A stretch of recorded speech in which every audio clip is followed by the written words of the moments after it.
안녕하세요. 책 읽어주는 편안한 엄마입니다. 오늘은 정미경님의 단편소설 타인의 삶을 읽어드리겠습니다. 솔직히 나 박사며느리 원하지 않는다. 너도 나중에 자식 낳아 키워봐. 남 보기 좋으면 뭐하니? 저렇게 속옷 갈아입을 틈도 없이 힘든데. 한 곱이 넘길 동안만이라도 붙들어주면 좀 좋아. 어쨌기에 결혼할 여자 놔두고 머리 깎는다는 소리가 다 나오니. 정미경 지음. 타인의 삶. 행복해?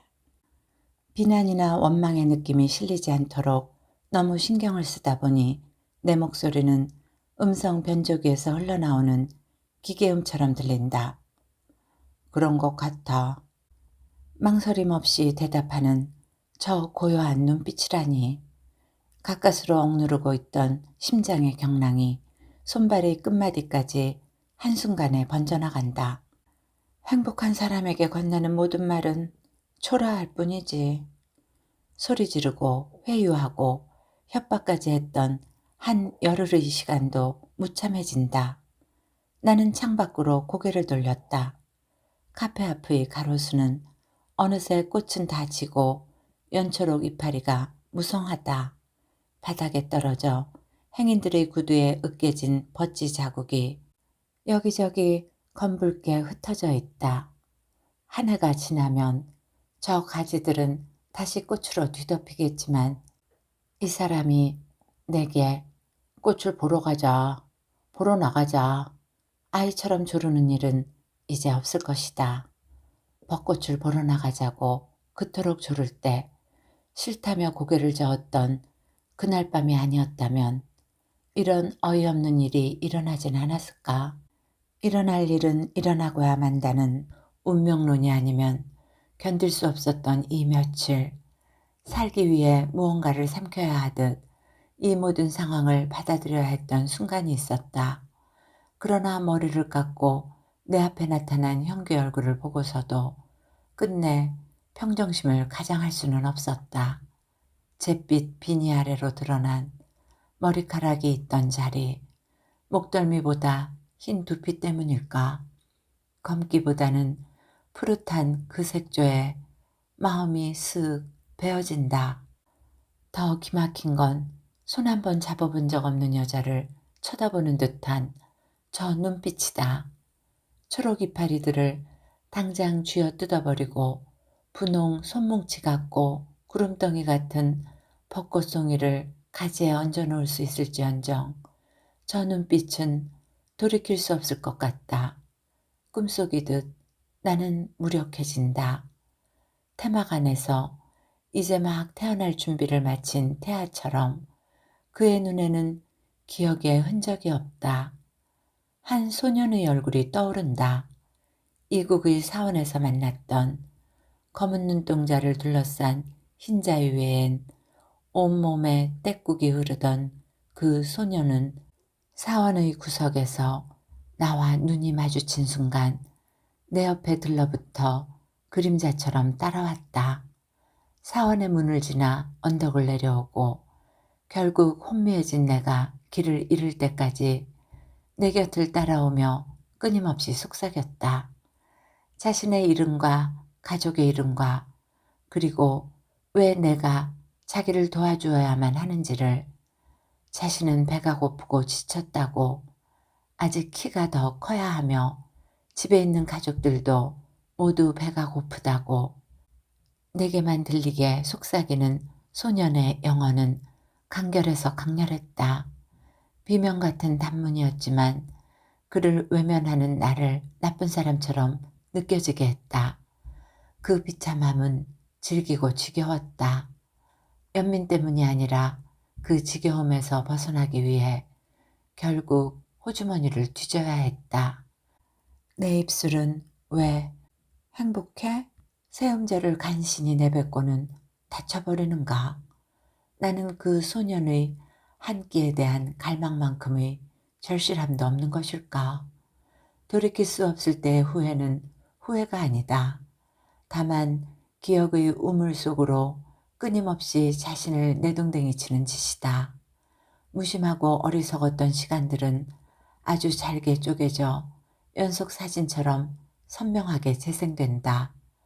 그리고는 여기쯤이냐고, 아니면 어디서부터였냐고, 다만 길이 나누어지기 시작한 그 지점을 손가락질 해보라고. 다그치고 또 다그치는 것이다. 지난해 4월이었다. 한낮이면 실내보다 바깥이 더 포근한 날들이 시작되는 무렵이었다. 현규가 아파트로 왔을 땐 바깥과 실내의 온도가 비슷해질 때쯤이었을까? 식탁에 앉아 그리 보존 상태가 좋지 않은 사과를 깎고 있다. 막 방에 들어가 반소매 옷 위에 긴 셔츠를 하나 덧입던 참이었다. 초인종 소리가 들렸다. 진한 푸른색 줄무늬가 마음에 들지 않았지만 그냥 아랫단을 서로 묶으며 현관문을 열러 나왔다. 초인종이 두 번째 울렸다. 집이 너무 넓어 달려나오기 힘들었지? 신발만 벗으면 바로 왼쪽으로 싱크대가 보이는 좁은 실내를 둘러보며 현규는 장난스럽게 내볼을 꼬집었다. 체온과 똑같은 온도의 물속에 들어앉아 눈을 감은 순간처럼 온몸의 세포들이 고물고물 풀어졌다. 대학병원 근처의 만두가게 이름이 새겨진 종이가방과 딸기 바구니를 내 눈앞에 들어올려 흔들며 현규는 선체로 말했다. 아, 행복한 냄새. 아직 따뜻할 거야. 어서 먹고 꽃 구경 가자. 무슨 꽃? 반복꽃. 어리거나 늙었거나 어느 쪽이야. 오면서 못 봤어? 여의도 전체가 주차장이던데 지하철도 통과해버리더라. 그리고 딸기는 뭐하러 사왔어? 미정이도 없고. 누가 먹는다고? 나가자. 꽃도 보고 포장마차에서 소주도 한잔하고. 꽃이야 좋지. 사람들에 치여서 이리저리 밀려다니는 게 싫어서 그러지. 자기 보고 싶다던 영화도 빌려놨어.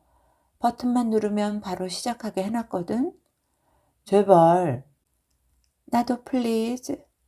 나는 장난스럽게 플리즈 길게 외치고는 만두를 꺼내 접시에 담고 간장 봉지도 잘라 양념 접시에 부었다. 정말이었다. 오늘만은 사람들 사이에서 부대끼고 싶지가 않았다.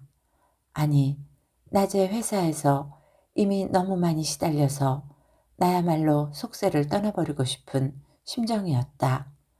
오늘이면 시간을 낼 수 있을 거라고 일주일 전에 잡은 약속이 아니라면 집에 와서 우울증 약이라도 하나를 삼키고 이불 뒤집어 쓰고 아침까지 죽은 듯이 자고 싶은 날이었다. 며칠째 부장은 우리 신문이 여태 메이저에 끼지 못하고 기타 신문으로 분류되는 게 모두 내 탓인 듯 길길이 날뛰었다. 지치지도 않았다. 변명의 여지는 없었다. 부장이 걸고 넘어지는 것처럼 N 교수가 모교의 선배여서는 아니었다. 다만 그녀는 자신의 말을 믿게 만들 만큼 유능했고 나는 그녀의 말을 의심하지 못했을 뿐이다. 의심 없는 믿음이란 신문쟁이의 자질로서는 최악이었다. 형규에게 나는 왜 장장 일주일에 걸쳐 진행된 그 전쟁의 얘기를 하지 않았을까? 그런 걸 감출 사이는 아니었다. 어쩌면 그저 필요해서였을 것이다.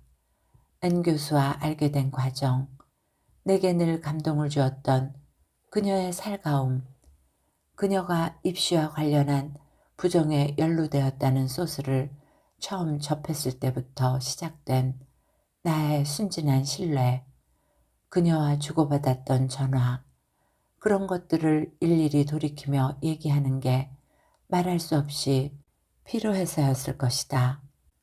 내가 무엇보다 참을 수 없는 건 부장의 모욕에 가까운 질책보다는 인턴 기자도 하지 않을 실수를 저지른 내 어리석음이었다.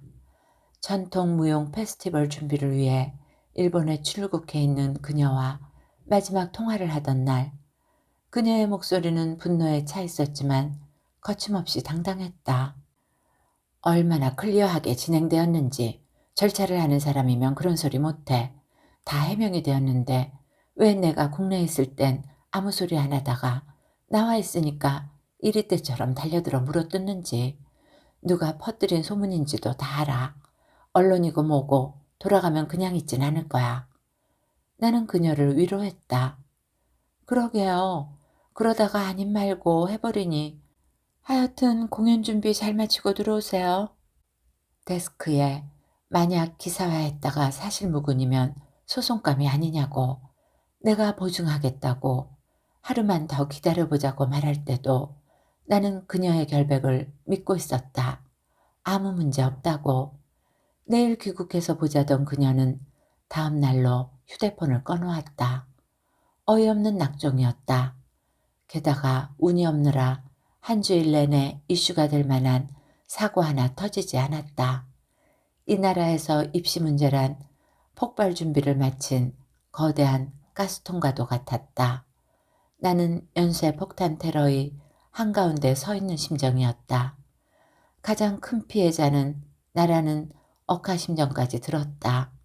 연결되지 않는 그녀의 휴대폰 번호를 더 이상 누르길 포기한 채 나는 다른 지면을 뒤적거려 이리저리 짜집기를 해서 기사를 만들어내어야 했다. 이 일로 징계를 받는다 해도 할 말이 없다고 생각은 했지만 부장의 끊임없는 말폭탄은 내 속을 폐허로 만들어 놓았다. 나도 오늘만은 인간이 싫었다. 말을 안 했으니 현규가 내 속을 알 리가 없다. 오늘 아니면 1년을 기다려야 하는데 난 꽃 이파리로 마구 맞고 싶어. 못 들은 척하며 나는 리모컨을 눌러 채널을 이리저리 바꿔보았다. 일기예보 배경 화면도 뉴스 오프닝도 시트콤 배경도 온통 벚꽃이야. 봐. 훨씬 더 편하고 다양하게 볼 수 있어. 우리 아예 여기서 먹자. 형규의 등을 밀어 소파에 앉혀놓고 식탁 위의 만두와 과일을 쟁반에 담아 들고 가는데 전화벨이 울렸다. 수화기를 귀에 대자 들뜬 목소리가 쏟아져 나왔다. 미정이었다. 언니, 여기 죽음이야. 늦었네. 지금 도착했어? 응, 언니. 바다를 따라 달리는데 해는 지는데 바람은 부는데 꽃잎은 떨어지는데 떨어진 꽃잎이 바다 위로 떨어져 내리는데 미치겠지? 미정은 말을 잇지 못하고 울듯했다. 미정의 졸업여행 코스는 내가 추천한 곳이었다. 해안도로를 따라 소실점 너머까지 서 있는 벚나무는 분홍구름이 되어 푸르른 봄바다 위로 분홍비를 흩뿌렸었다. 사이보고도 눈물을 흘릴 만한 풍경이었다. 내가 갔던 게 2년 전이었다. 그 도로가 개통된 다음 해 봄여행지 추천기사를 쓰기 위해 갔던 곳이다. 나무 둥치는 굵어졌을 것이고 꽃은 더 무성할 것이다. 그 풍경을 떠올리니 내 마음도 잠시 아련해졌다. 조심하고 술 너무 마시지 마. 언니, 왜 목소리 깔고 그래? 형부 와 있어? 나 없다고 설마 거기서 자고 가는 건 아니겠지? 밤에 전화해 볼 거야. 여우 같은 것 목소리만 듣고도 동태를 파악하다니. 나는 좀 당황해서 저녁 먹고 그러지 않아도 나가려던 참이야. 꽃구경이나 하려고. 둘러대고는 전화를 끊었다. 자고 가지 않겠지만 미정이 졸업여행을 떠나지 않았다면 형규와 집에서 저녁 시간을 보낼 생각은 하지 않았을 것이다. 가끔 집에 와 셋이서 저녁을 먹을 때면 미정이 장난스럽게 형부라고 부르며 스스럼 없이 대하긴 하지만 그런 풍경은 지나치게 가족적이어서 내가 싫었다. 저녁을 먹고 나면 둘만 나가 근처의 호프집에서 이야기를 나누다 헤어지곤 했다. 내가 미정이와 여행지의 풍광에 대해 수다를 떠는 동안 손가락으로 리모컨을 톡톡 두드리며 시위라도 하듯 채널을 이리저리 돌리고 있던 형규가 소파에 기대고 있던 등을 일으켜 세웠다. 화면 속 풍경은 밤이었고 산속이었다. 부엉이 울음소리가 들렸고 살짝 이지러진 만월이 화면에 가득 찼다. 오늘은 방에서 달까지 보는구나 했는데 현규는 화면 속으로 빠져들어 내 말을 듣지 못했다. 산사에서의 비구들의 생활을 보여주는 다큐멘터리였다. 그새 식어버린 만두를 하나 입에 넣고 옆에 앉으며 와, 저기를 한번 걸어봤으면 탄식하는 내게 현규는 손가락을 세워 입에 댔다. 저교한 풍경의 파장이 강렬하게 다가왔다. 하한 거를 끝낸 스님들이 여름 숲속을 어슬렁거리는 야생동물들처럼 고요히 움직이는 모습이 먼 빛으로 찍혀 있었다. 외부인의 출입이 금지되어 있어 더 가까이서 촬영할 수 없었다는 나레이터의 말이 사족처럼 들렸다. 물리적인 거리의 문제가 아니었다. 클로즈업된 만월처럼 그들은 보이되 손닿지 않는 존재 같았다. 해설이 잠시 멈춘 사이로 산짐승의 울음소리가 들렸다. 한숨이 나왔다. 저런 곳에서 도에 이르지 못할 사람이 누가 있어? 저건 진짜 도가 아냐. 물고 물어뜯고 피 흘리고 찢기는 이 아수라판에서 얻은 도가 아니라면 속세로 나오는 순간 그 길은 안개처럼 흩어져 버릴 거야. 딴지를 걸어봤지만 프로가 끝날 때까지 현규는 포크에 찍어준 딸기도 먹지 않고 화면만 들여다보았다. 자막이 다 흐르고 광고가 나오고서야 식은 만두를 전자레인지에 데워서 나누어 먹었다. 현규는 나가자는 소리를 더 이상 하지 않았다. 꽃구경을 가지 않은 게 미안해서 근처 호프집에서 생맥주라도 한잔하고 보낼까 했는데 만두를 먹고 나자 심한 피로가 밀려왔다. 그냥 냉장고에 든 캔맥주를 꺼내 하나씩 마셨다. 냉동실에서 오래 묵은 피스타치오는 눅눅했다. 뉴스 화면에선 다시 사람들이 길을 메우고 꽃나무 아래를 흘러다니는 장면이 지나갔다. 11시쯤 현규는 돌아갔다. 너무 피곤해 보이니 내려오지 말라며 현규는 현관문 앞에서 날 밀어넣었다. 저녁 내내 나는 웃으며 만두를 먹으며 맥주를 마시며 수다를 떠는 틈틈이 N교수를 중화하느라 진이 빠져 있었다. 문을 잠그고 돌아섰을 때 혼자 남은 게 너무 편안해서 나도 모르게 긴 한숨이 흘러나왔다. 미정은 그날 밤 다시 전화하지 않았다. 시간도 분노도 지나간다. 그렇게 고갱이 없이 사가버리는 시간을 사람들은 대체로 평화롭다고 말했다. 두어 달은 또 훌쩍 지나갔다. 여름이었다. 그 사이 나는 생활팀으로 부서가 바뀌었다. 급박한 사건 사고가 없는 대신 기획기사를 심층 취재해야 했다.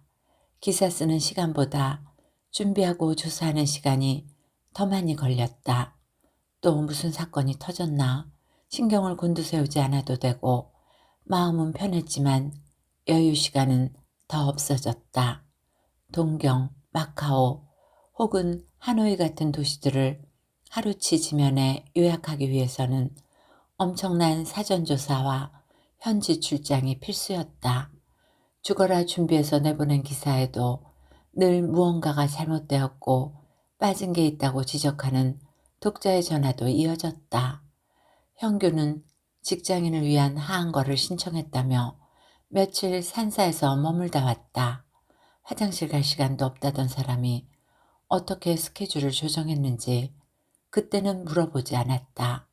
물어보지 않은 게 아니라 그럴 틈이 없었다. 그 얘기도 홍콩의 침사추이 거리에서 취재할 식당을 찾느라 두리번거리던 중 들었다. 로밍된 전화로 내일 떠난다는 얘기를 들을 때만 해도 그래 사흘을 버티나 보자 싶었다. 외과의 아니랄까봐 수술 후 완벽하게 소독된 흉골 내부처럼 일상도 그렇게 관리하는 사람이었다. 언니, 같이 살면 좀 피곤한 건 각오해야 할 거야. 왕자병에다 결벽증까지 살짝 있어. 미정의 말이 아니어도 매사에 뭘 흘리고 다니고 정리정돈과는 거리가 먼 나와는 반죽해서 딱 둘로 나누면 좋겠다 싶을 만큼 자신이 정해놓은 기준의 경계를 벗어나지 않는 사람이었다. 시스템형 인간이라고 할까? 불편한 것도 지저분한 것도 느슨한 시간 관리도 무엇보다 단체 생활이 질색인 사람이었다. 예상과 달리 일정을 꼬박 채우고 돌아온 형규는 3년째 똑같은 휴가지를 다녀온 사람처럼 이랬다 저랬다 말도 없이 다시 자신의 일상으로 돌아갔다. 가부좌 틀고 보리수 아래 앉아 있었어? 좋았어? 새벽에 일어나는 거 장난 아니지? 그나저나 득도는 했어? 도를 끼치려는 순간 일정이 끝나버렸구나. 밥만 축내고 온 거 아냐? 근데 왜 인간은 하나도 달라지지 않았니? 이리저리 찔러보았지만 그렇지 뭐 하고 애매하게 얼버무리고 말았다. 어쩐지 묘한 느낌이 있었다. 어떤 여자하고 둘이 절 아랫동네에서 놀다 온 거 아냐? 어디 금강경 한번 외워봐. 볼멘 소리까지 했지만 씩 웃고는 끝이었다. 평소의 성격으로 봐서 거의 보고서 수준의 소감을 들었어야 했다. 목적과 일정은 물론이고 참가한 사람들의 연령과 직업 분포, 며칠에 걸친 수행의 성과와 처음 기대치와의 편차, 청바지를 법복으로 갈아입었을 때의 심리적 변화와 육체의 반응, 채식이 물질적 가치관에 미치는 영향 등등 귀가 따가울 줄 알았다. 그 며칠 동안의 일에 대해선 거의 얘기를 들은 기억이 없었다. 늘상 그랬듯 수술을 마치고 들어가며 지친 목소리로 전화를 하면 나 역시 퇴근을 못했다며 신세한탄을 나누다 끊곤 했다. 치앙마이나 마카오의 특집 기사가 실리고 나면 그 도시들의 속사를 내 머릿속에서 삭제해버리듯 그도 그런 줄 알았다. 가을엔 내가 더 바빴다. 계속 연기해온 논문을 마무리해야 했다. 형규 어머니가 언제가 좋겠니? 물어보셨을 때 애매하게 내년이라고 미뤘지만 내 속마음은 지금 이대로 조금만 더 쪽이었다. 지금도 벅찬데 여기다 집안일에 육아까지 하라고? 결혼을 하고 직장 생활을 하며 논문 작업까지 병행하는 게 불가능하다는 건 해보지 않아도 뻔한 일이다. 안 도와주면 논문 대행업체에 맡기겠다고 미정을 윽박질러 자료 번역과 컴퓨터 작업을 떠맡기지 않았으면 도저히 끝내지 못했을 것이다. 논문이 통과되고 나자 세상에 힘들 일은 하나도 남아있지 않은 것 같았지만 일상은 여전히 마감에 쫓겼다. 제본된 논문을 사인해서 형규에게 주며 나는 파도처럼 밀려오는 회한을 다만 한 줄 소감으로 줄였다. 인생이란 한 번도 겪어보지 않았기에 덤벼들 수 있는 극지 마라톤이야. 그러니까 잊은 지 오래였다. 미정이 전화를 걸었던 그 봄날 저녁도, 형규가 하한거를 다녀온 것도, 신문사 근처의 삭막한 커피숍에 마주 앉은 형규가 아주 산으로 들어가겠다고 선언하기 전까지는 다시 4월이었고 내게 1년 전이란 이미 우주 저편으로 날아가 버린 시간이었다. 딸기 주스를 맛있게 마시다가 처음 그 말을 들었을 때 나는 눈을 깜빡이며 기다렸다. 성질 급한 그가 참지 못하고 깜짝 놀랐지? 하며 진짜 하고 싶은 얘기를 꺼내기를. 그날 나는 형규가 가자 하면 못 이긴 척 꽃구경을 같이 나설 수도 있었다. 재촉하듯 빤히 바라보는 내 눈을 마주보며 현규는 평소에 그답게 차분하고도 간단 명료하게 단 몇 개의 문장으로 자신과 나의 미래를 요약해서 들려주었다. 작년 여름 선방에서 지내다 온 후로 그곳이 자신의 마음을 사로잡고 놓아주지 않았다는 것, 첫 경험이 주는 낭만적 환상일지도 모른다고 생각해 겨울엔 아무에게도 알리지 않고 다른 선방에서 동안거를 지냈다는 것, 그리고 아주 힘든 말을 내뱉듯 간절히 이해를 구하는 눈빛이 되어 말했다. 이후로 이곳에서의 삶이 그림자와 다를 바 없다는 생각에 내내 사로잡혀 지냈어. 그 생각은 지나치게 강렬해서 결국 무엇으로도 지울 수 없는 불의 자국처럼 내 머릿속에 박혀버렸어. 처음엔 화도 나지 않았다. 아무리 늦둥이 외아들로 자랐지만 저렇게 철이 없을까? 꽃구경 한 번 안 나섰다고 1년을 삐친단 말인가? 수행은 아무나 하나? 가서 한번 당해보라지. 며칠이면 끝나는 시한부 산사 체험하고는 본질이 다르다. 풀만 먹고 사는 일 아무나 하나? 어이가 없었지만 나는 그날 싸울 준비가 전혀 되어 있지 않았다. 얼마나 가 있으려고? 병원은 어떡하고? 그만두기로 했어. 어떻게, 어떻게 그럴 수 있어?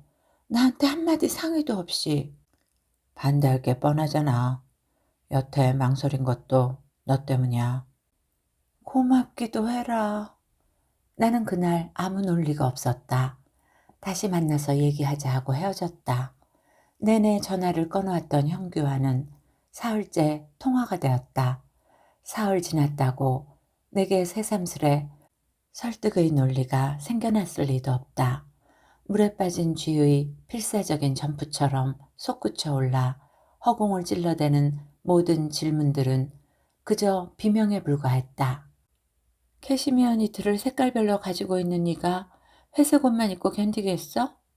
고기라면 사족을 못 쓰면서 풀만 먹고 살겠다고? 글렌 굴드의 초기 녹음인지 마지막 녹음인지를 CD를 듣고 알아맞히는 네가 목탁 소리만 듣고 살아? 다 그만두고 평생 공부한 거 아깝지도 않니? 30년 세월을 딱 끊어버리고 다른 길을 가겠다는 사람에게 그런 트집은 너무 우습지 않은가?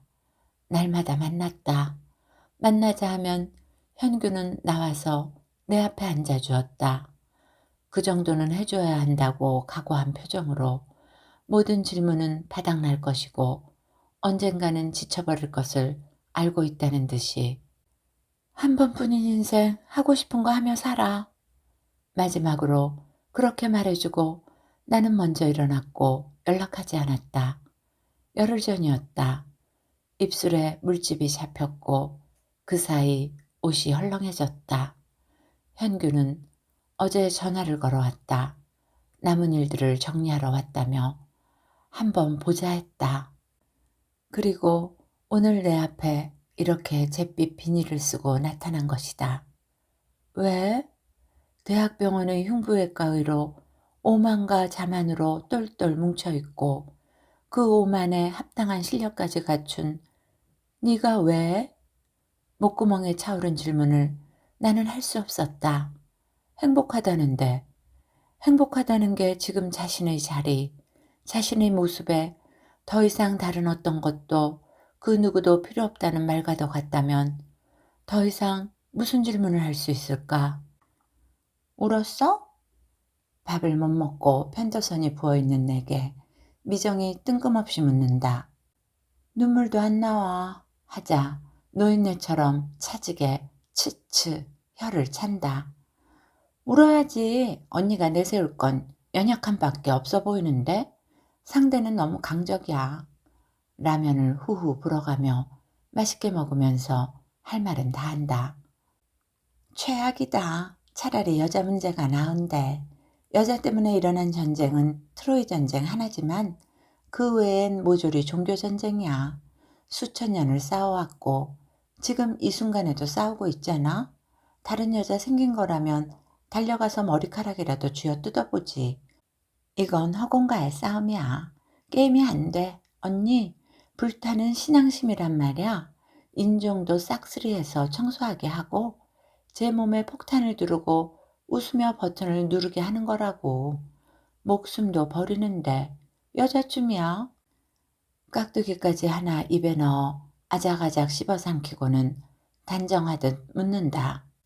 언니, 그 사람이랑 잤지? 빤히 쳐다보며 묻는데 질리겠다. 게다가 인심 좋게 형부라고 불러대더니 바로 그 사람이라니. 노려보자 안 들어도 다 안다는 듯 눈을 흘기고는 선심 쓰듯 한마디 툭 던진다. 길은 두 가지야. 뭔데? 나는 라면 가닥이 쪼르르 빨려 들어가는 미정의 입을 간절히 바라보았다. 동생이 아니라 이건 인생의 스승이다. 깨끗이 포기하든가 포기가 안 되면 같이 머리 깎든가. 사랑한다면? 사랑한다면이라니. 너 친동생 맞니?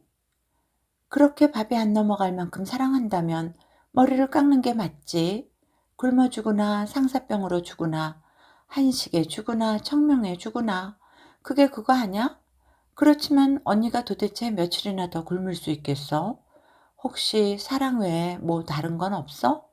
성격은 좀 까칠하지만 스타일 뭐 쓸만하고 학벌 빵빵하고 교수 자리 예약돼 있는 약혼자가 머리를 깎는다니 쓰러지겠다는 거잖아. 뭐 그런 걸 모두 포함해서 사랑이라고 부르기도 하지. 너 남도 그렇게 모질게 얘기 안 한다? 남이 아니니까 하는 얘기지. 나도 대외적으론 청순 가련형 사랑지상주의야. 막무가내 매달린다고 돌이켜질 일이 아닌 것 같으니까 지혜롭게 대처하라고. 고맙다. 지나고 나면 진심으로 그렇게 생각하게 될 거야. 언니, 라면 하나 끓여줄까? 천연덕스럽게 국물을 마시고 있는 걸 보자 목구멍까지 화가 차올랐다. 쏘아붙이고 싶은 말을 사귀느라 애를 써야 했다. 이게 집애야. 다 너 때문이야. 네가 그날 졸업여행만 안 갔더라면 하필 그때 전화만 하지 않았어도 그 뜬금없는 다큐멘터리는 안 보았을 거 아냐. 그렇게 졸렬하게 퍼부어봤자 라면 먹던 젓가락을 내려놓을 애도 아니지만. 나다. 예, 어머니. 대답하고 나니 입에 발린 인사말도 나오지 않는다. 나다 하는 그 두 음절에 그의 집에서 치러진 전쟁의 풍경이 고스란히 새겨져 있다. 어느 부모에게라도 형규는 미니어처로 만들어 머리 위에 올려놓고 싶은 눈부신 트로피 같을 것이다. 퇴근하고 집에 좀 들려라. 그 말을 겨우 하시고는 전화를 끊었다. 단지 안의 과일 가게에서 딸기를 사들고 엘리베이터를 탔다. 문을 열어주시면서 저녁은 먹었냐? 물어보시는데 예 하고 대답했다. 늦은 점심으로 뭘 좀 먹긴 했는데 위장 안에 고스란히 남아있었다. 너희들 싸웠냐? 내가 소파에 앉자마자 싸웠냐고 묻는 건 그녀가 요 며칠 골똘히 엮어낸 희망의 끈이다. 둘이 심하게 다투고 홧김에 어디 가서 좀 쉬었다 오려나 보다. 그렇게 생각하고 싶을 것이다. 아니에요. 하고는 더 말이 없는 날 가만히 바라보다가 리모컨을 눌러 저 혼자 떠들고 있는 텔레비전을 꺼버린다. 솔직히 나 박사며느리 원하지 않는다. 너도 나중에 자식 낳아 키워봐. 난 보기 좋으면 뭐하니. 저렇게 속옷 갈아입을 틈도 없이 힘든데 한 곱이 넘길 동안만이라도 붙들어주면 좀 좋아. 어쨌게 결혼할 여자 놔두고 머리 깎는다는 소리가 다 나오니? 내 눈을 쳐다보는 눈빛이 하도 간절해.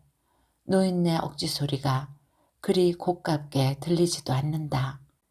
한 계절에 10년은 늙어버린 듯 입가가 우울하게 젖어내렸다. 내 두 손을 모아 아프게 쥐는 악령만이 노인네 같지 않았다. 별난 데는 있어도 쟤 독하네 못 된다. 네가 매달려 봐. 아닌 말로 죽는 신용이라도 해봐. 노인네 미친 소리 하는 셈 치고 들어라. 애라도 하나 가지면 어떻겠니? 네가 붙들어주면 평생의 은인으로 삼으마. 혼자서 별 생각을 다 해보았을 것이다. 내 손을 놓고는 울기 시작했다. 울었어? 미정의 생뚱맞은 목소리가 떠오른다. 노인네가 우는 모습은 결코 아름답지 않다. 형규 앞에서도 울었을 것이다. 그리고 자신이 변경시킬 수 있는 건 아무것도 없다는 걸 아프게 깨달았을 것이다. 송곳으로 얼음을 깨듯 두 사람을 툭툭 잘라내고 돌아설 만큼 어떤 것이 그토록 그를 사로잡았을까. 현관문을 닫고 나오려는데 유정아 부른다. 미안하다.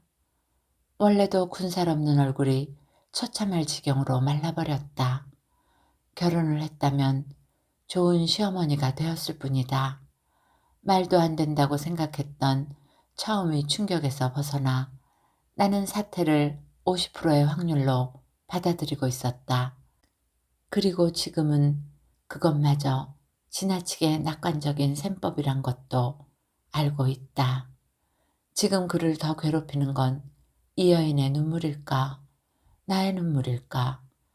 하긴 늙고 젊은 여자들이 끝없이 울어대면 산속이 아닌 그 어디로라도 달아나고 싶어질 것이다. 엘리베이터에서 내려 문자를 찍다 지우고 전화를 했다. 전화기는 꺼져 있다. 비음이 잔뜩 들어간 목소리로 음성 메시지를 남겨놓았다. 내일 저녁에 우리 집에서 저녁 먹자. 맛있는 거 많이 해놓을게. 9시쯤 괜찮지? 눈물로 대처할 시기는 지나간 것 같다. 서둘러 마무리한 기사를 넘기고 자료 좀 찾으러 간다고 대충 얼버무리고는 나와서 바로 백화점으로 달려갔다. 정육 코너에서 무심코 안심 3조각을 포장해달라고 해서 카트에 담고서야 미정에게 전화를 해보았다. 얘는 결국 마음에 두었던 곳에 자리를 잡지 못하자 스펙 쌓으며 장기전으로 들어가겠다고 졸업을 한 학기 늦추었다. 아무래도 미정이 있으면 불편할 것이다. 저녁에 어떡할래? 형규랑 집에서 같이 밥 먹기로 했는데. 형식적으로는 같이 먹자는 얘기였다. 수학이 저편에서 미정은 금방 상황 판단을 한다.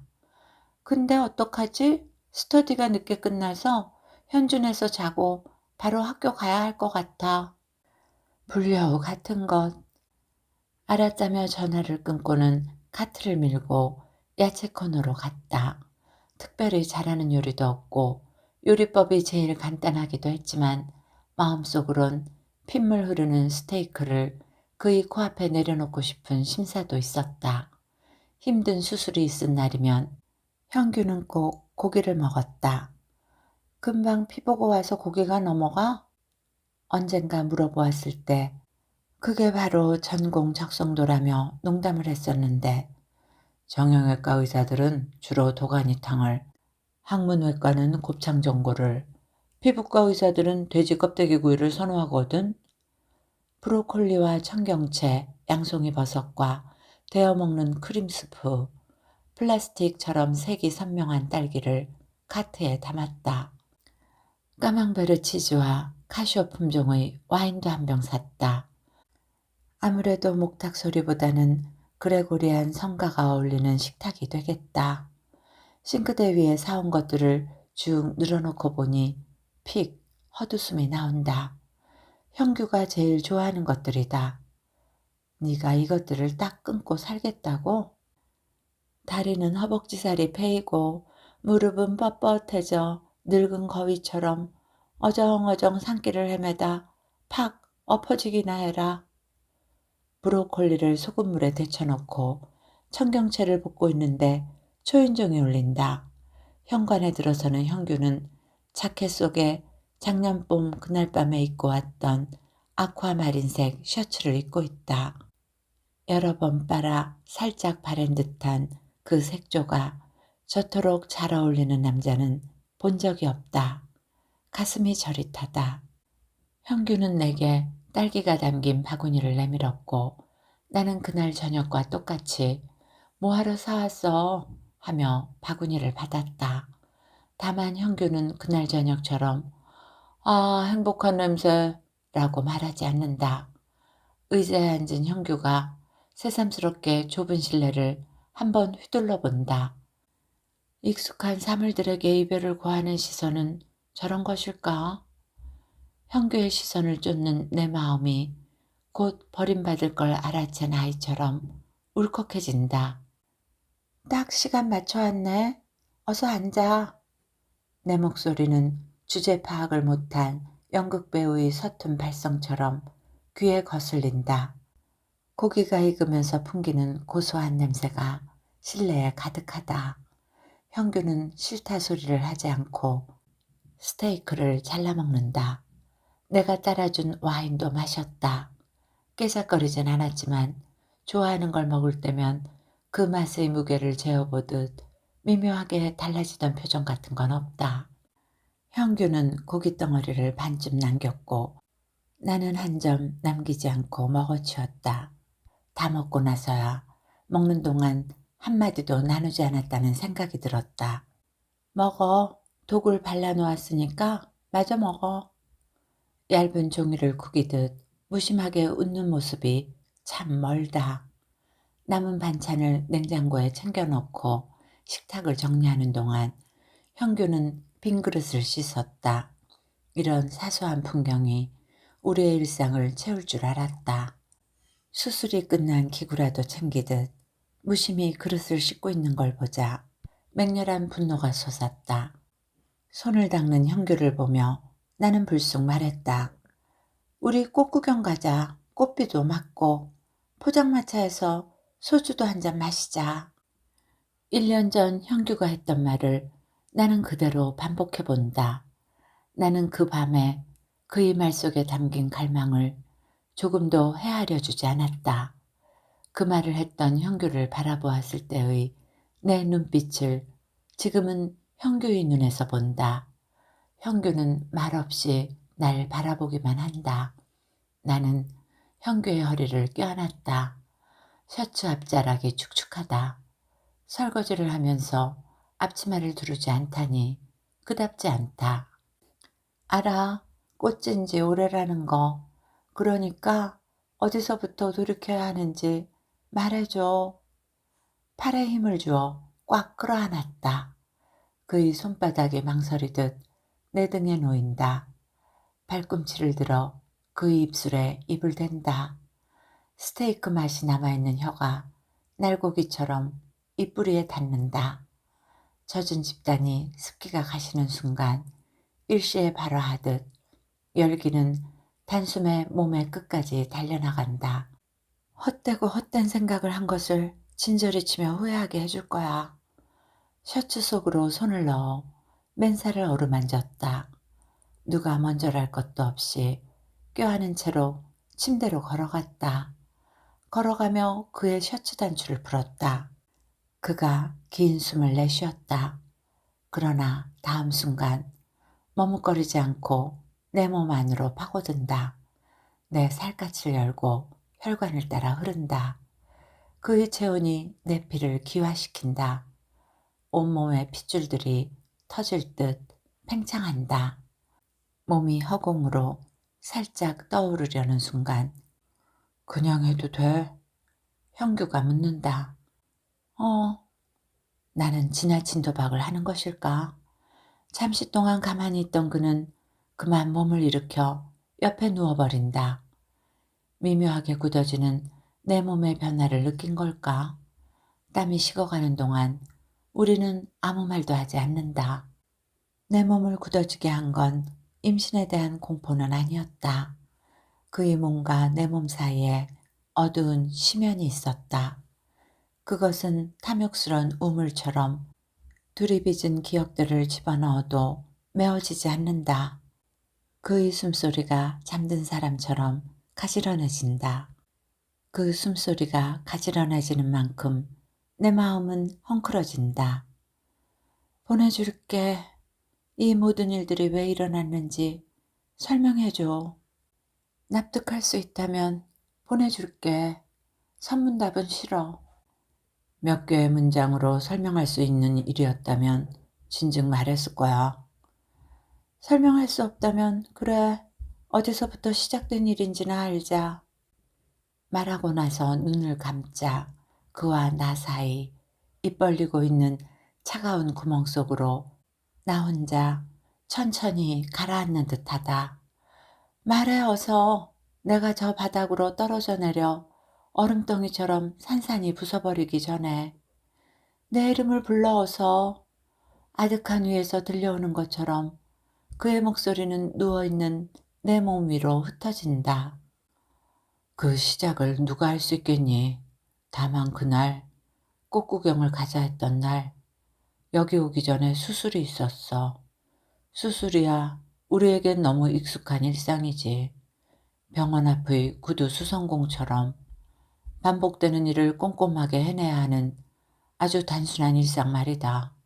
정말이지 흉부외과의 상상력이란 치명적인 결과를 불러오는 거 아니겠어? 눈을 감고 나는 수면으로 떠오르려는 잠수부처럼 느리고 고른 숨에 집중한다.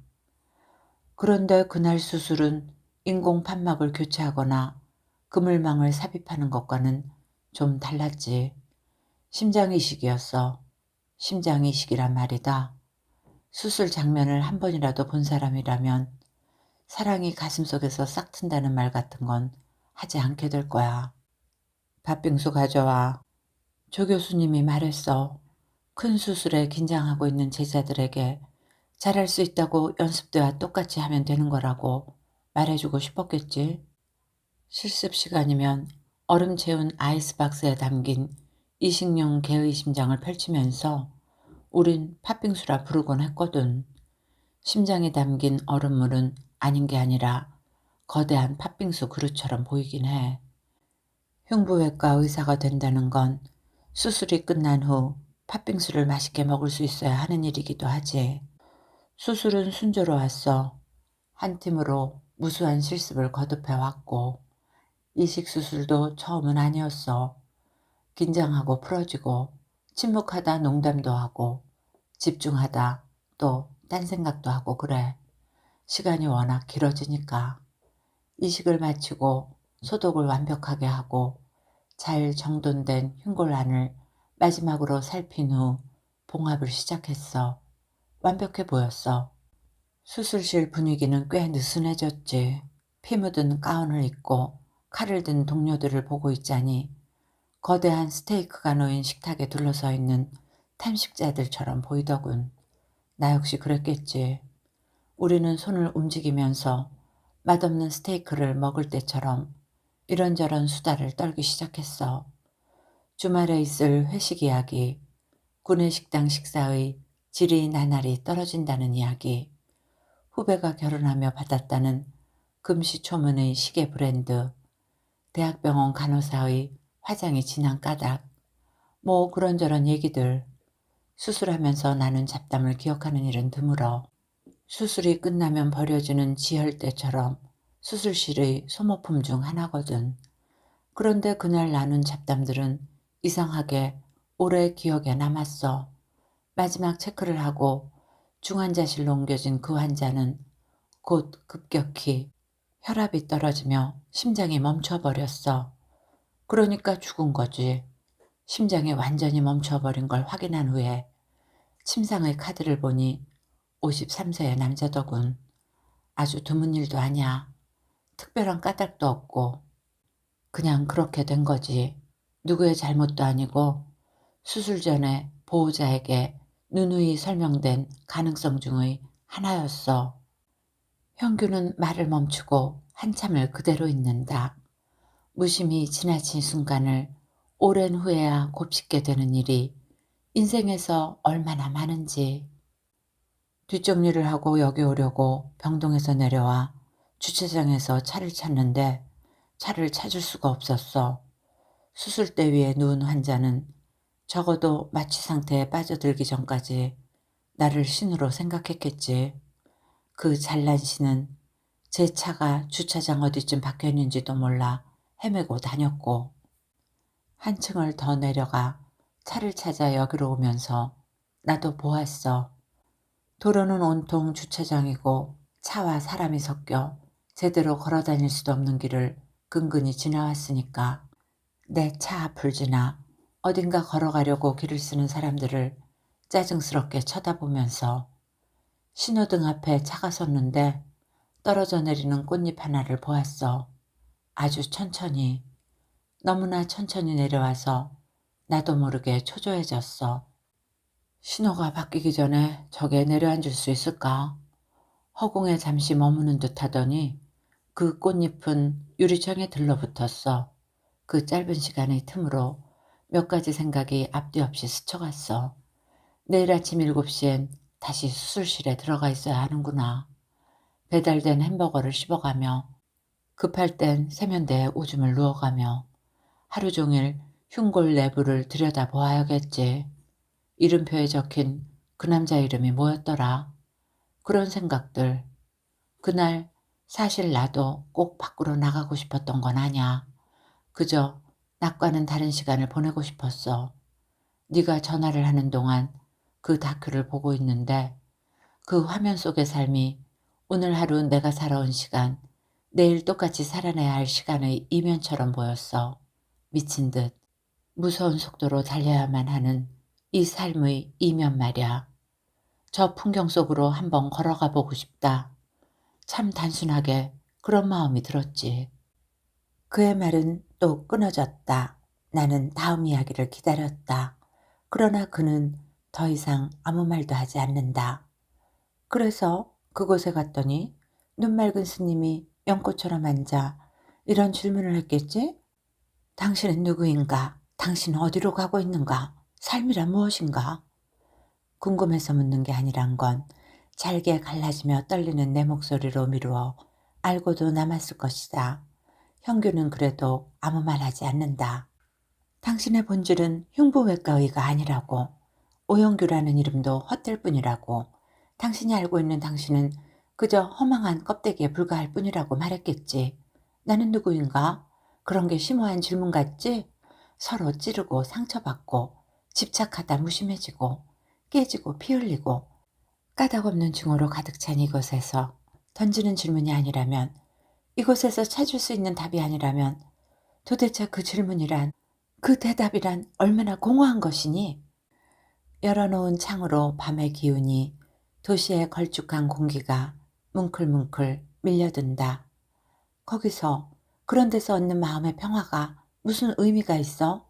꽃핀 자두나무 아래를 걸으면서 사리를 품는 사람이 있겠냐고. 왜? 왜 달아나려는 거야?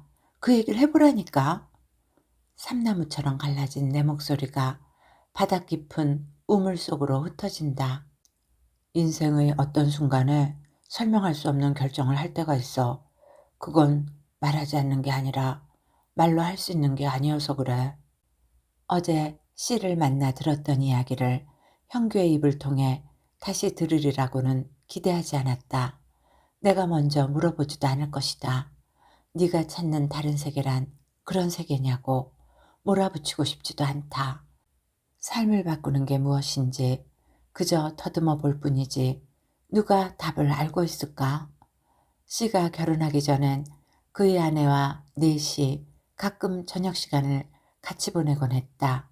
자주는 아니었지만 맥주를 마시거나 번갈아 저녁을 사곤 했다. 제일 친한 친구이자 동료인데 결혼하고 작년 여름에 그의 아내가 딸을 낳은 후로는 통 만나지 못했다. 형규의 일을 의논하자면 그 사람이 유일했다. 어제 형규와 헤어지고 나서 씨에게 전화를 했을 땐 통화가 되지 않았다. 외과 병동에 전화를 해보니 수술 중이라 했다.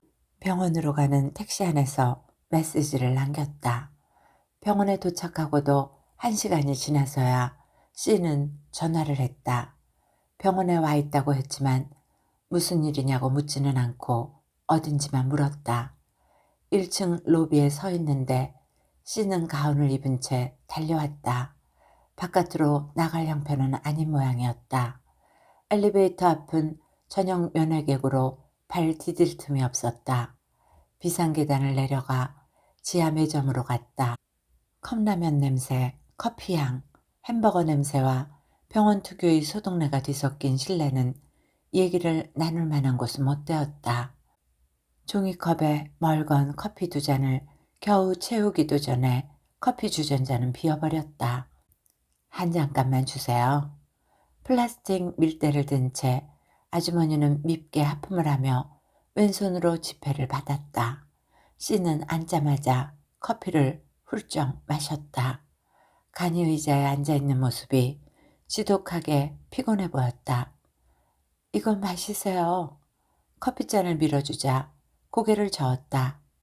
위에서도 한 잔 마시고 내려온 참이에요. 먼저 말을 꺼내야 하는 건 찾아온 사람일 것이다. 나는 어디서부터 얘기를 시작해야 할까? 마음이 복잡해 커피만 홀짝홀짝 마시고 있었다. 씨가 먼저 입을 열었다. 돌아올 거예요. 난 그렇게 생각해요. 외과 전문의답게 그의 말은 필요 없는 부분을 정확하게 도려내버렸다. 돌아오다니요? 어디로요? 병원으로 돌아온다는 말인지, 혹은 서울로, 혹은 내게로, 아니 이전의 자신의 모습으로 돌아온다는 말인지. 너무 많은 질문이 목구멍에서 뒤엉켰다. 나는 씨의 입을 바라보았다.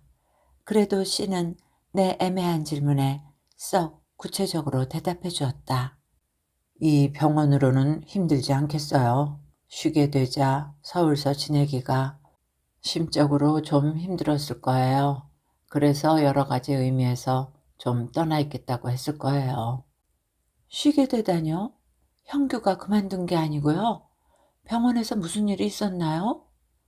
씨가 나를 쳐다보았다. 병의 이유를 묻는 보호자를 바라보는 시선이었다.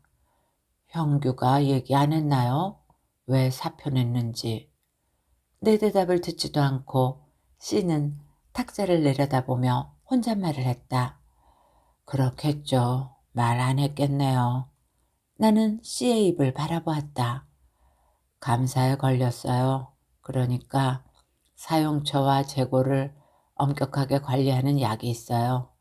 처방전과 환자명과 사용량이 정확하게 맞아떨어져야 하는 약인데 감사에 걸린 게 처음이 아니에요. 그땐 기계적으로 처리되어 유야무야 됐죠.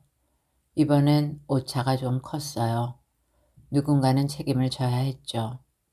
그걸 왜 형규가 책임을 져야 해요? 형규가 사용했으니까요. 말기암 같은 극심한 통증의 진통제로 쓰이는, 쉽게 말하자면 모르핀 같은 거죠. 나는 무슨 말인지 제대로 이해할 수가 없었다. 모르핀이라니? 씨의 목소리가 귓가를 스쳤다. 너무 피곤해서 견딜 수 없을 때 한 번쯤 제 팔에 주사바늘을 꽂을 순 있어요. 드문 일 아니에요. 레지 시절에. 저하고 둘이 같이 해본 적도 있어요. 호기심 반이죠. 처음은 그래요. 너무 피곤해서 진한 커피를 연거푸 쏟아 넣어도 눈꺼풀이 자꾸만 내려올 때, 잠이 부족해서 졸면서 수술을 마치고 났을 때, 장난처럼 한번 해볼 수 있어요.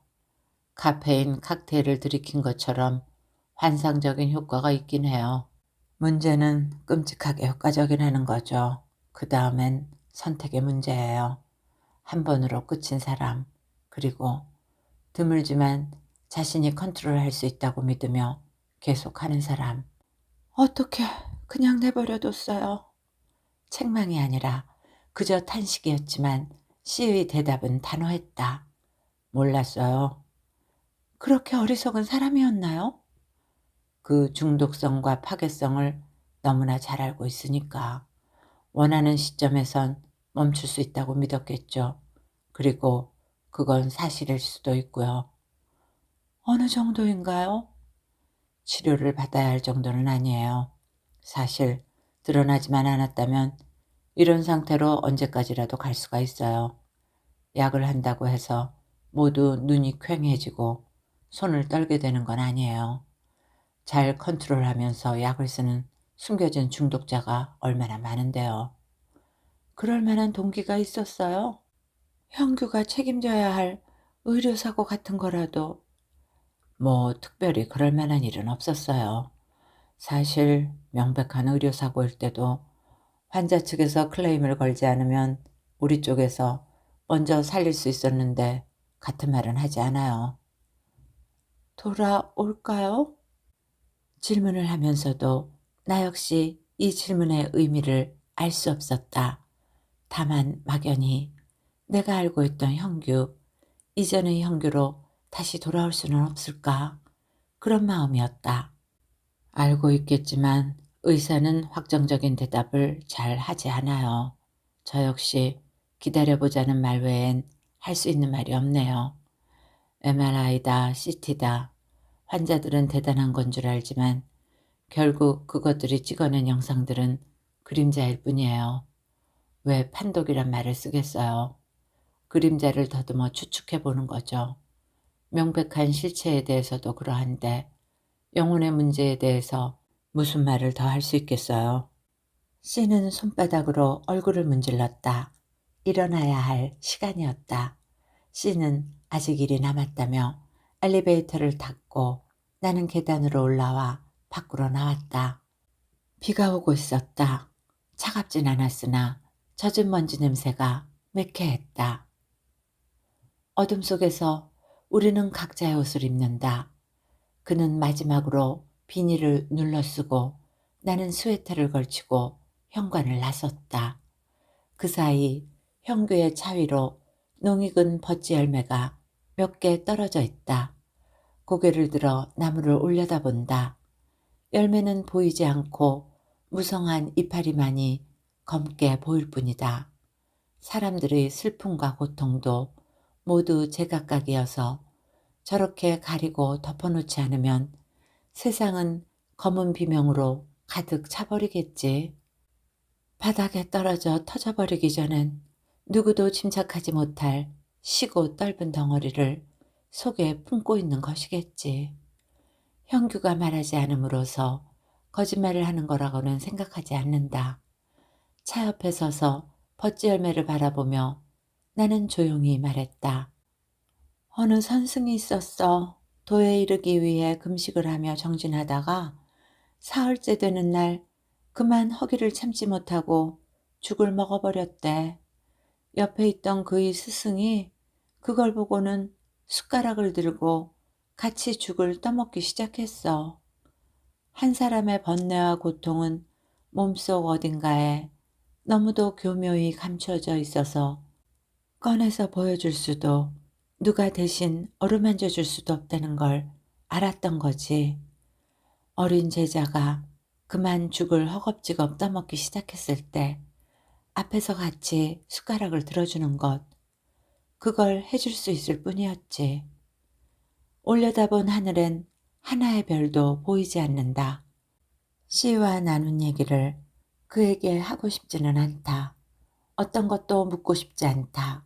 이 자리에 이르게 된 것이 모르핀 앰플 때문인지 수술 끝에 숨을 거둔 53살 남자 때문인지 꽃구경을 끝내 가지 않겠다던 게으른 연인 때문이었는지 그날 나를 그토록 미치게 만들었던 N 교수 때문인지 꽃그늘 아래를 흘러다니던 인파들 때문인지 미정의 전화 때문인지 어둑한 화면을 가득 채우던 만월 때문인지 차창에 들러붙던 꽃잎 한 장 때문인지 형규인들 알 수 있을까? 그만 가. 나는 형규의 등에 손바닥을 올려놓았다. 손바닥이 무얼 말하는지는 그가 읽어낼 일이다. 이야기는 여기까지입니다. 작가 정미경의 감도 높고도 정밀한 문체로 써내려간 한 남자의 출가에 대한 이야기 어떻게 들으셨는지요? 좋은 시간이 되셨기를 바라며 오늘도 행복하세요.